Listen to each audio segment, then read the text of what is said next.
Keadilan di Indonesia kerap terasa seperti bayangan. Ada, tapi sulit digenggam. Setiap kali publik berharap pada terangnya hukum, selalu saja muncul kasus yang menantang kepercayaan kita. Salah satu yang paling membekas adalah kisah Harun Masiku, yang hingga kini masih menjadi teka-teki besar di negeri ini. Nama Harun Masiku telah menjadi simbol misteri dan kegagalan penegakan hukum.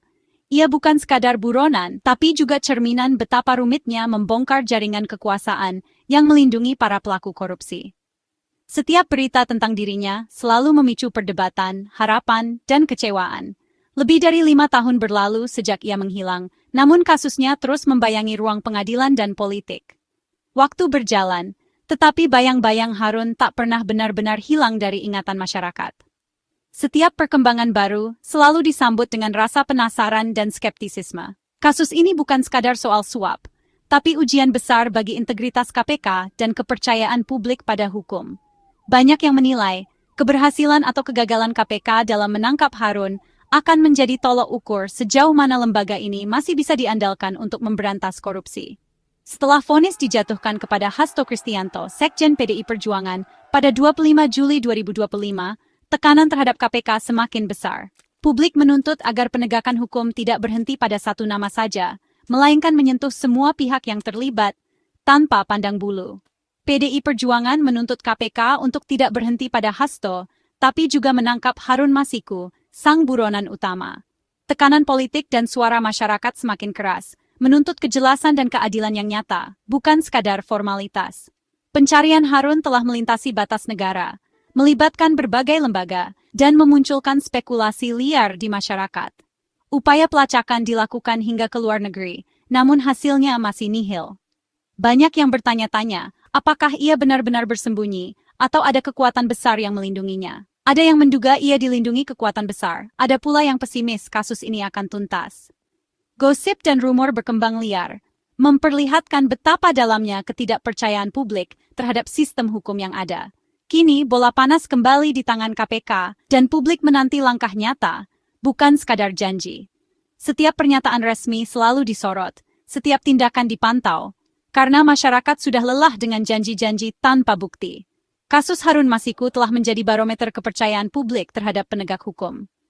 Jika kasus ini dibiarkan berlarut-larut, bukan tidak mungkin kepercayaan masyarakat terhadap institusi hukum akan semakin tergerus. Apakah KPK mampu mengakhiri pelarian panjang ini, atau nama Harun akan terus menjadi catatan kelam sejarah korupsi Indonesia? Semua mata kini tertuju pada langkah berikutnya, menanti apakah keadilan benar-benar bisa ditegakkan. Jawabannya akan menentukan masa depan keadilan di negeri ini. Di tengah harapan dan keraguan, publik menunggu, karena masa depan hukum Indonesia dipertaruhkan pada kasus ini. Untuk memahami besarnya kasus ini, kita harus menelusuri siapa sebenarnya Harun Masiku dan bagaimana ia bisa menjadi salah satu buronan paling dicari di Indonesia. Kasus ini bukan sekadar soal korupsi biasa, tapi juga memperlihatkan celah besar dalam sistem politik dan hukum kita. Harun Masiku adalah seorang politisi muda dari PDI Perjuangan, yang pernah mencalonkan diri sebagai anggota DPR dari Sumatera Selatan pada pemilu 2019. Ia dikenal sebagai sosok ambisius, dengan latar belakang pendidikan hukum dan pengalaman di dunia politik. Namun, meski telah melakukan kampanye besar-besaran, Harun gagal lolos ke Senayan karena perolehan suaranya tidak cukup. Ia hanya menempati posisi di bawah caleg terpilih, Nazarudin Kiemas. Kesempatan baru muncul ketika Nazarudin Kiemas, caleg terpilih dari dapil yang sama, meninggal dunia sebelum dilantik. Situasi ini membuka peluang bagi Harun untuk masuk ke parlemen melalui mekanisme pergantian antar waktu atau PAWW. PDI Perjuangan kemudian berupaya keras agar Harun bisa menggantikan Nazarudin. Meski secara aturan, seharusnya kursi itu diberikan kepada caleg dengan suara terbanyak berikutnya. Proses ini pun menuai kontroversi dan sorotan publik. Untuk memuluskan jalannya ke DPR, Harun diduga menyiapkan suap kepada Komisioner KPU, Wahyu Setiawan. Uang suap ini diharapkan bisa mempengaruhi keputusan KPU agar Harun ditetapkan sebagai anggota DPR. KPK yang sudah mencium adanya praktik kotor ini langsung bergerak cepat. Pada Januari 2020, KPK melakukan operasi tangkap tangan dan berhasil menangkap beberapa pihak terkait. Namun Harun berhasil melarikan diri dan menghilang. Sejak saat itu, Harun Masiku resmi menjadi buronan KPK. ia menghilang tanpa jejak, meninggalkan banyak pertanyaan dan spekulasi di tengah masyarakat. Status buronan Harun menandai awal perburuan panjang yang penuh drama, teka-teki, dan spekulasi politik. Setiap perkembangan kasusnya selalu menjadi sorotan media nasional. Kasus ini menjadi simbol rapuhnya sistem demokrasi Indonesia, terutama jika integritas para pelaku politik dan penegak hukum dipertanyakan. Banyak pihak menilai kasus Harun Masiku adalah cerminan dari masalah yang lebih besar. Harun bukan sekadar caleg gagal, tapi aktor kunci dalam skandal besar yang mengguncang KPU dan mempermalukan sistem politik kita di mata publik. Keberadaannya yang misterius kini menjadi utang besar bagi penegak hukum Indonesia, sekaligus pengingat bahwa keadilan harus terus diperjuangkan, apapun rintangannya. Vonis 3 tahun 6 bulan penjara untuk Hasto Kristianto pada 25 Juli 2025 menjadi pukulan telak bagi PDI Perjuangan. Putusan ini tidak hanya mengejutkan publik, tapi juga mengguncang internal partai yang selama ini dikenal solid.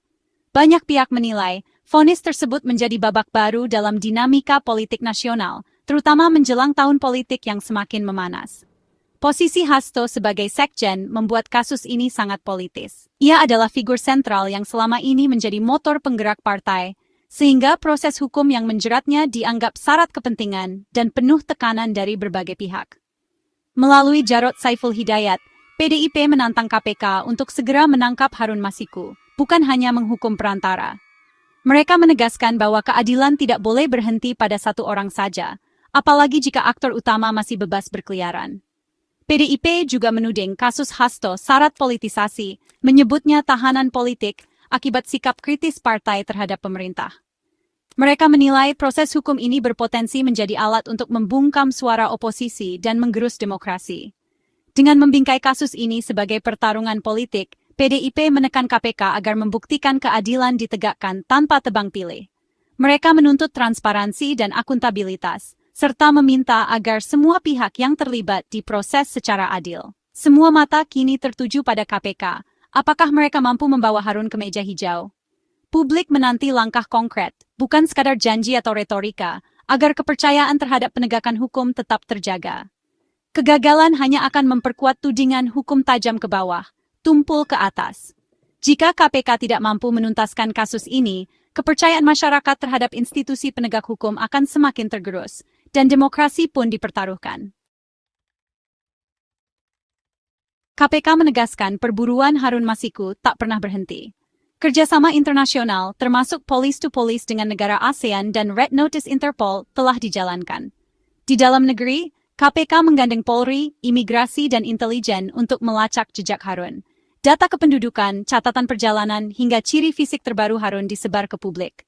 Meski upaya masif dilakukan, Harun tetap lenyap bak di telan bumi. Pertanyaan pun muncul, apakah ia sangat lihai, atau ada kekuatan besar yang melindungi? Ketiadaan hasil nyata selama 5 tahun menggerus kepercayaan publik.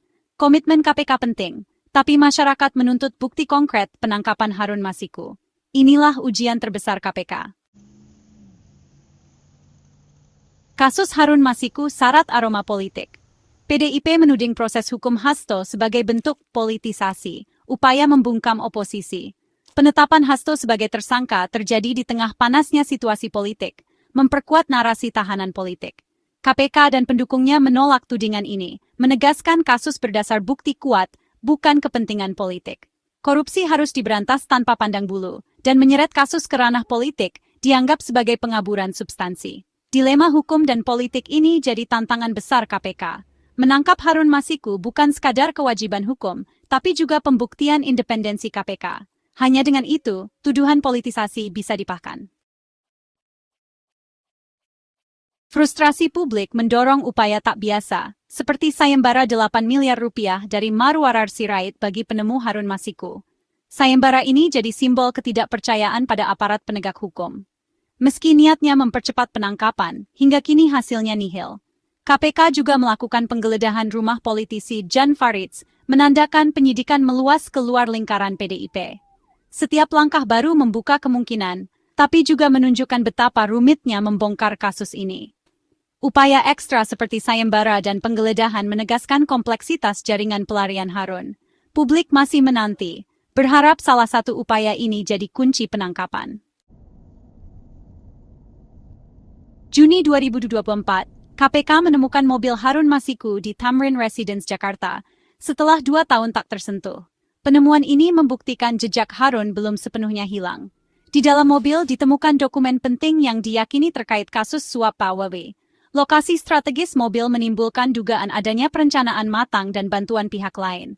Namun, meski ada petunjuk baru, Harun tetap belum tertangkap. Jejak di jantung ibu kota jadi ironi. Buronan pernah begitu dekat, tapi tetap tak terjangkau. KPK punya jejak, tapi belum kunci untuk membuka misteri terakhir. Kasus Harun Masiku melibatkan jaringan kompleks, bukan aksi satu orang.